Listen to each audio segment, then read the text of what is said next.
আসসালামু আলাইকুম। আজ ২১ জুলাই ২০২৬ খ্রিস্টাব্দ, ৬ শ্রাবণ ১৪৩৩ বঙ্গাব্দ, ৬ সফর ১৪৪৮ হিজরি মঙ্গলবার। সংবাদ পাঠ করছি মনির হোসেন কামাল। প্রথমেই শুনবেন সংবাদ শিরোনাম।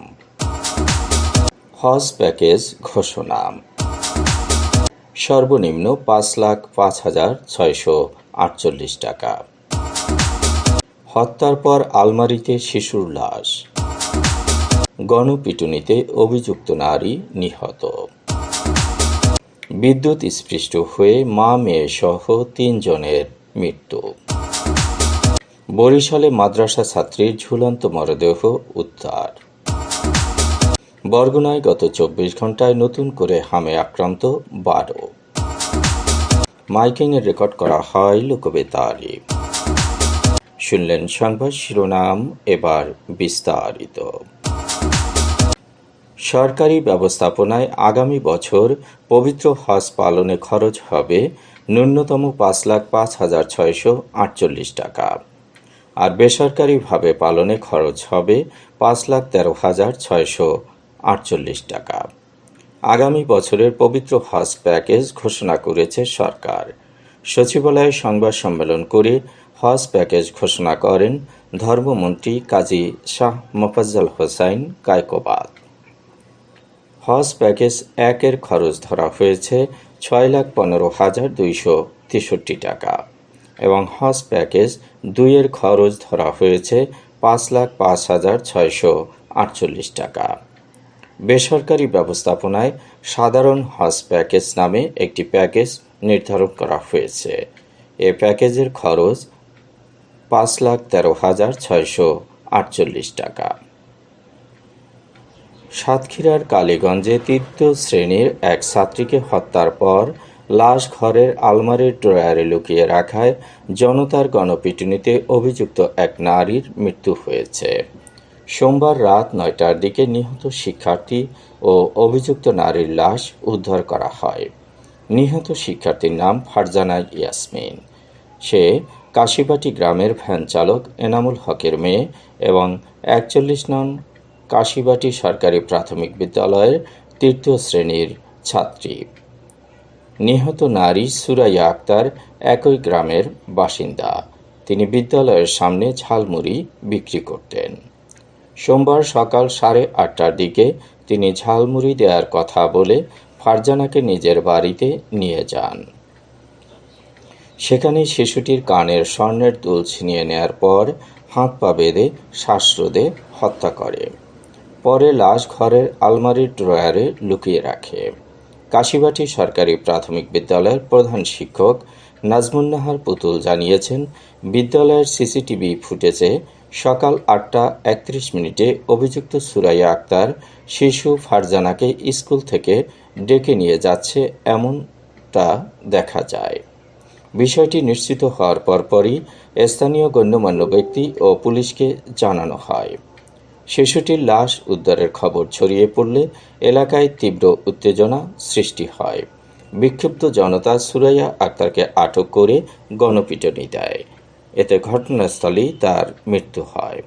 পরে তার বাড়িঘরে ভাঙচুর চালিয়ে আগুন ধরিয়ে দেয়া হয়। চাঁপাইনবাবগঞ্জে বিদ্যুৎ স্পৃষ্ট হয়ে একই পরিবারের ৩ জন মারা গেছেন। আজ সকাল ৭টায় সদর উপজেলার বাদুরতলা এলাকায় এই ঘটনা ঘটে। নিহতরা হলেন বারোঘরিয়া ইউনিয়নের বাদুরতলা এলাকার ভিকুর স্ত্রী হাসিনা বেগম, তার ভাতিজি আশা খাতুন এবং আশার মেয়ে মিম আক্তার। আজ সকালবেলায় হাসিনা বেগম লোহার মই বেয়ে ছাদে উঠছিল। মইটি আগে থেকেই বিদ্যুৎ স্পৃষ্ট হয়েছিল, ফলে বেয়ে ওঠার সময় হাসিনা বিদ্যুৎ স্পৃষ্ট হয়। একই সময় তাকে বাঁচাতে গিয়ে তার ভাতিজি আশা খাতুন ও আশার মেয়ে মিম আক্তার মারা যায়। পরে স্থানীয়রা এসে তাদের মরদেহ উদ্ধার করে। বরিশালের একটি আবাসিক মাদ্রাসার কক্ষ থেকে এক ছাত্রীর ঝুলন্ত মরদেহ উদ্ধার করেছে পুলিশ। সোমবার রাতে গৌরনদী উপজেলার গেরাকুল গ্রামের সীমান্তবর্তী কাশেমাবাদ এলাকায় এ ঘটনা ঘটে।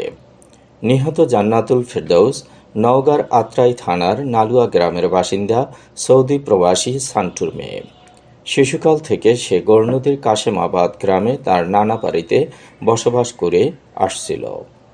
গেরাকুল গ্রামের বাসিন্দা শিক্ষক জহিরুল ইসলাম আকনের কাশেমাবাদ এলাকার বাড়ি ভাড়া নিয়ে গত বছরের নভেম্বর মাসে মিমতাহুল জান্নাহ হিফজুল কোরআন মডেল মহিলা মাদ্রাসা নামে একটি আবাসিক প্রতিষ্ঠান করেন দক্ষিণ পিঙ্গলাকাঠি গ্রামের বাসিন্দা আবু ইউসুফ খন্দকার। 2 জন নারী শিক্ষিকা দিয়ে 15 জন ছাত্রীকে নিয়ে ওই প্রতিষ্ঠান পরিচালিত হয়ে আসছে। রাতে জান্নাতুল নামের ওই ছাত্রী রহস্যজনকভাবে গলায় ফাঁস দিয়ে আত্মহত্যা করে, তবে ছাত্রীর শরীরে নির্যাতনের চিহ্ন পাওয়া গেছে। জান্নাতের মা সুবর্ণা বেগম জানান, স্বামী প্রবাসে থাকায় 2 মেয়েকে নিয়ে তিনি বাবার বাড়ি কাশেমাবাদ গ্রামে থাকেন। আবাসিক ওই মাদ্রাসার নাজেরা বিভাগে তার মেয়ে জান্নাতুল ফেরদৌস অধ্যয়ন করছিল। বরগুনায় গত 24 ঘণ্টায় নতুন করে হামে আক্রান্ত হয়েছে 12 জন। চলতি বছরে হামে আক্রান্ত রোগীর সংখ্যা 1035 জন। নিশ্চিত হাম রোগী শনাক্ত হয়েছে 77 জন। সুস্থ হয়ে বাড়ি ফিরেছে 960 জন। এখন পর্যন্ত মারা গেছে 9 জন। মাইকিংয়ে রেকর্ড করা হয় লোকবেতারে। সুমধুর ও সুস্পষ্ট কণ্ঠে মাইকিংয়ের জন্য লোকবেতারের বিকল্প নেই। লোকবেতারের সাউন্ডপ্রুফ স্টুডিওতে করা হচ্ছে গান ও নাটকের রেকর্ড। সেই সাথে লোকবেতারের নামমাত্র টাকায় প্রচার করা হচ্ছে বিজ্ঞাপন। 15 সেকেন্ডের বিজ্ঞাপন প্রচারিত হচ্ছে মাত্র 500 টাকায়। 30 সেকেন্ডের বিজ্ঞাপন 1000 টাকা, 45 সেকেন্ডের বিজ্ঞাপন 1500 টাকা আর 1 মিনিটের বিজ্ঞাপন প্রচার করা হয় মাত্র 2000 টাকায়। নির্ধারিত টাকার বিনিময়ে প্রতিদিন কমপক্ষে 5 বার করে পুরো 1 মাস বিজ্ঞাপন প্রচার করা হবে।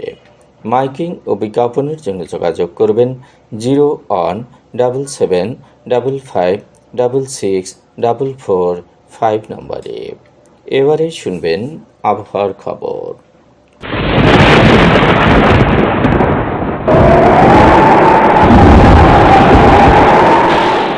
মৌসুমী বায়ুর বর্ধিত অংশের অক্ষ পাঞ্জাব, হরিয়ানা, উত্তরপ্রদেশ, বিহার, লঘুচাপের কেন্দ্রস্থল ও বাংলাদেশের দক্ষিণাঞ্চল হয়ে আসাম পর্যন্ত বিস্তৃত রয়েছে। মৌসুমী বায়ু বাংলাদেশের উপর মোটামুটি সক্রিয় এবং উত্তর বঙ্গোপসাগরে প্রবল অবস্থায় বিরাজ করছে। রংপুর, রাজশাহী, ময়মনসিংহ, ঢাকা, খুলনা, বরিশাল, চট্টগ্রাম ও সিলেট বিভাগের অধিকাংশ জায়গায় অস্থায়ীভাবে দমকা হাওয়া ও বিদ্যুৎ চমকানো সহ হালকা থেকে মাঝারি ধরনের বৃষ্টি অথবা বজ্রসহ বৃষ্টি হতে পারে। সেই সাথে সারা দেশের কোথাও কোথাও মাঝারি ধরনের ভারী থেকে অতি ভারী বর্ষণ হতে পারে। সারা দেশে দিন এবং রাতের তাপমাত্রা একরকমই থাকতে পারে। আজ দেশের সর্বোচ্চ তাপমাত্রা ছিল যশোরে 32.6 ডিগ্রি সেলসিয়াস এবং সর্বনিম্ন তাপমাত্রা ছিল সিলেটে 22 ডিগ্রি সেলসিয়াস। বরগুনার সর্বোচ্চ তাপমাত্রা 28.5 ডিগ্রি সেলসিয়াস, সর্বনিম্ন 25.4 ডিগ্রি সেলসিয়াস। আগামীকাল সূর্যোদয় হবে ভোর 5:23। সংবাদ শেষ করার আগে শিরোনামগুলো আবার পড়ছি। হজ প্যাকেজ ঘোষণা। সর্বনিম্ন 5,05,648 টাকা। হত্যার পর আলমারিতে শিশুর লাশ। গণপিটুনিতে অভিযুক্ত নারী নিহত। বিদ্যুৎ স্পৃষ্ট হয়ে মা মেয়ে সহ 3 জনের মৃত্যু। বরিশালে মাদ্রাসা ছাত্রীর ঝুলন্ত মরদেহ উদ্ধার। বরগুনায় গত 24 ঘণ্টায় নতুন করে হামে আক্রান্ত 12। মাইকিংয়ে রেকর্ড করা হয় লোকবেতারে। সংবাদ শেষ করার আগে জানিয়ে দিচ্ছি লোকবেতারের সংবাদ জানানোর মোবাইল নম্বর। আপনার এলাকার গুরুত্বপূর্ণ সংবাদ জানাতে ফোন করুন 0-1-755-6-6-445 নম্বরে।